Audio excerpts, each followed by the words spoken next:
Ramazan ayı mübarek bir aydır. Rabbimiz Azze ve Celle 11 ayın sultanı olarak Ramazan ayını sultan eylemiştir. Ramazan ayı Kur'an ayıdır. Ramazan ayı sadaka ayıdır. Ramazan ayı infak ayıdır. Ramazan ayında İslam'ın 5 şartlarından malum oruç ayı vardır. Oruç vardır. Rabbimiz Azze ve Celle orucu bütün Müslümanların üzerine farz kılmıştır. Ki ayet-i kerimede Rabbimiz Azze ve Celle buyurduğu gibi Estaizu billah kutibe aleykumus-siyamu kema kutibe alellezine min qablikum leallekum tettekûn. Oruç sizden önceki milletlere, sizden önceki topluluklara farz kılındığı gibi, Allah'ın onlara farz kıldığı gibi sizlere de oruç farz kılındı. Oruç tutmak farzdır her Müslüman üzerine.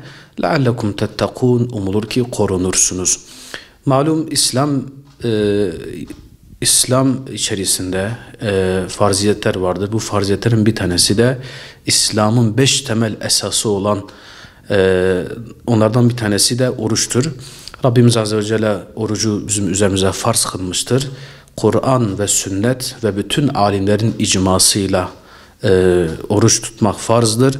Hiçbir zaman mazeretsiz bir şekilde terk edilmez.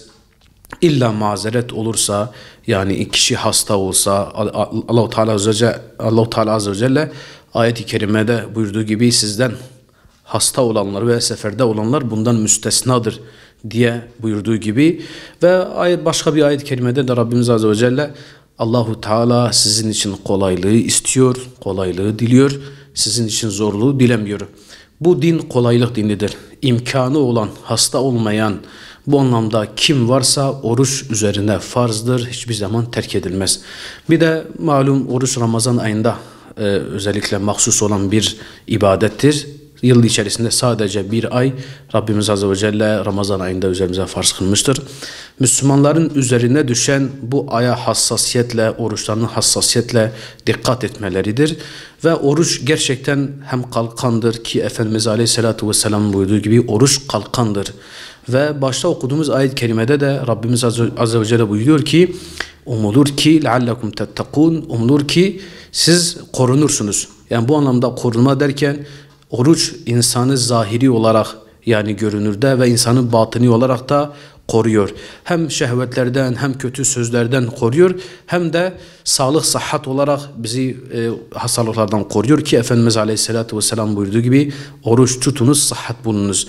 Bu anlamda biz Müslümanların üzerine vazifemiz odur ki Ramazan ayını hassasiyetle dikkat etmemiz, orucumuzu Allah'ın bizden istediği gibi Efendimiz Aleyhisselatü Vesselam'ın tuttuğu gibi bir oruç tutmaktır.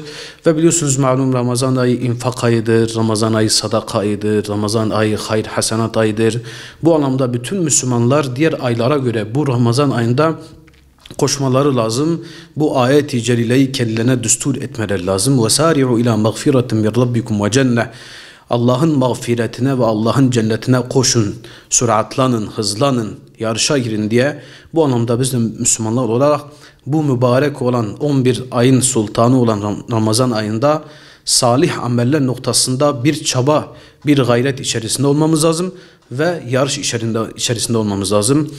Başta Ramazan orucu, bu Ramazan ayı bütün Müslümanlara, Müslümanların dertlerden, sıkıntılardan kurtulmasına Rabbim Azze ve Celle vesile etsin.